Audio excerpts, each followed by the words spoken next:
Alhamdulillahi Rabbil Alamin. Wabihi nasta'inu ala umuri dunya waddin. Ashhadu an la ilaha illallah ar-Rahmanur Rahim.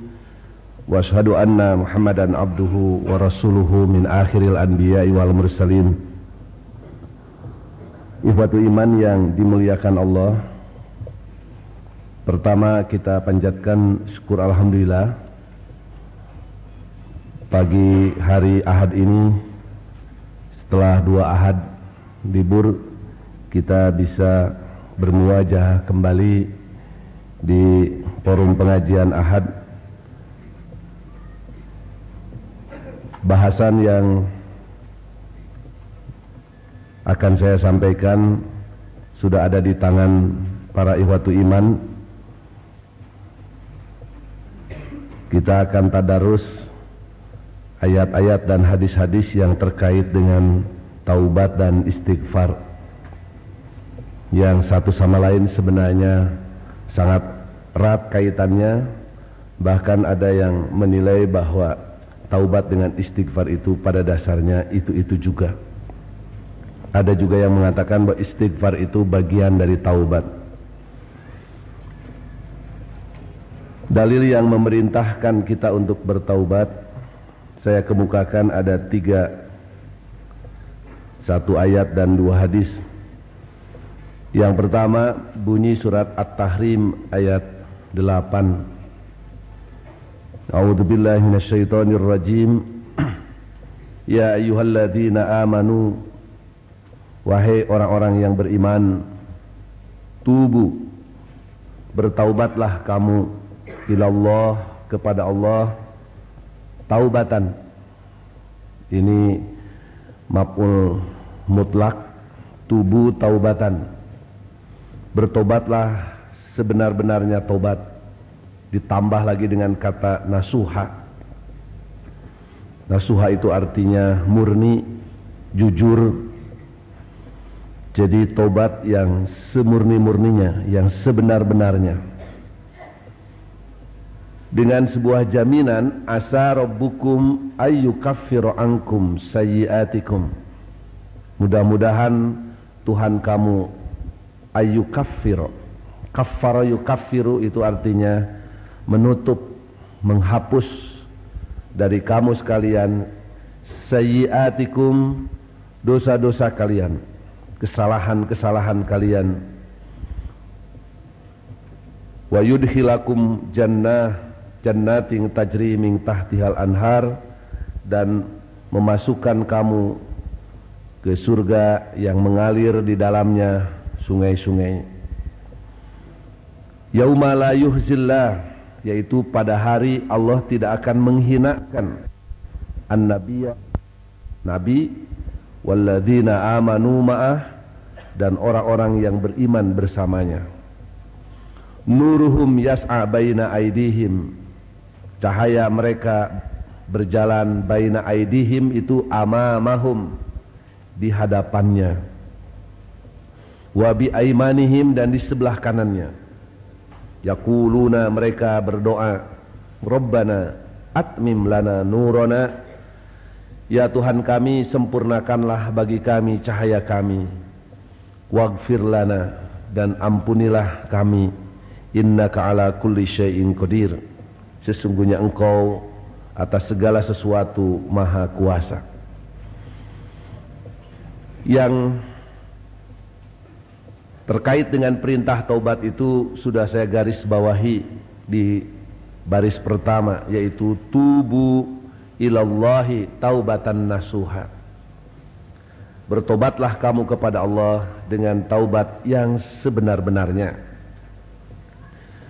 Kemudian yang kedua ada di hadis riwayat Ibnu Majah, an Abi Dzarrin, dari sahabat Abu Dzar Al-Ghifari, qala, berkata, qala Rasulullah sallallahu alaihi wasallam, Rasulullah bersabda, innallaha tabaraka wa ta'ala, sesungguhnya Allah yang maha berkah dan maha tinggi, yaqulu, berfirman. Jadi ini termasuk hadis qudsi, firman Allah yang Tidak ada dalam Al-Quran, tapi adanya dalam hadis. Allah berfirman, ya ibadi, wahai hamba-hambaku, kullukum mudnibun, masing-masing kamu atau kamu semuanya pernah terlibat dosa. Yang kita rasakan setiap waktu memang rasanya sulit sekali kita untuk bisa menghindarkan diri sama sekali dari keterlibatan dengan hal-hal yang bersifat dosa atau yang jelas-jelas dosa. Sebab apa yang kita lihat, yang kita dengar, yang kita omongkan, yang kita makan, kita minum, akrab sekali dengan dosa. Illa man afaitu, jadi semua orang terlibat dosa kecuali orang yang aku ampuni. Pasalunil magfirota, oleh sebab itu memintalah kepadaku al-maghfirah, ampunan, dengan jaminan fa'agfirolakum, aku pasti akan mengampuni dosa kalian. Waman alima minkum, dan barang siapa yang tahu di antara kalian, anni, sesungguhnya aku dzu kudratin alal maghfirah, dzu memiliki, mempunyai kudroh, kekuasaan. Jadi siapa yang mengetahui di antara kalian bahwa aku memiliki kemampuan, kekuasaan alal maghfirah, untuk memberikan ampunan, pastaghfaroni, lalu ia meminta ampunan kepadaku, bikudroti gopartulahu, dengan kekuasaanku pasti aku akan mengampuninya. Wa kullukum dolun, dan masing-masing kamu pernah tersesat, salah langkah, salah berbuat. Illa man hadaitu, kecuali orang yang aku beri petunjuk. Pasalunil huda, maka oleh sebab itu mintalah kepadaku petunjuk. Dijamin ahdikum, pasti aku memberikan petunjuk kepada kamu.